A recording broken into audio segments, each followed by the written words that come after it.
Hi అండి అందరికీ. ఇదేంటిదో చెప్పుకొని చూద్దాం. మీలో ఎంతమంది చెప్పుకుంటారు? మీలో ఎంతమందికి తెలుసు? నేను చివరిలో చెబుతా ఇదేంటి అన్నది మీరు కామెంట్ చేయండి. నేను ఈరోజు పనికి వెళ్ళలేదన్నమాట, ఇంటికాడనే ఉన్నా. ఎందుకంటే నాకు పని లేదు. నాకేదో ఒకటి తినాలి అంటాను. తినే అయితే ఇంట్లో ఏం లేవన్నమాట. పకోడీ చేసుకుందాం అనుకుంటే నూనె కూడా ఉదయమే అయిపోయింది. ఇంకా షాప్కి వెళ్ళలేదు తేవడానికి.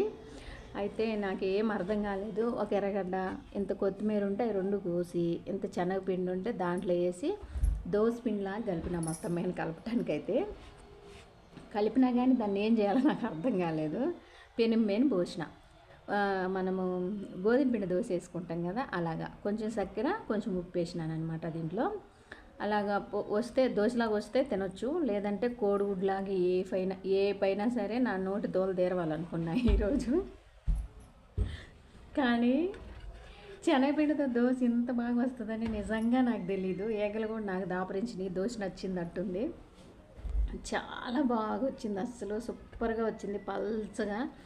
నాకు భలే బాగా నచ్చింది దోశ. టేస్ట్ కూడా బాగుంది. ఒకసారి మీరు కూడా ట్రై చేయండి.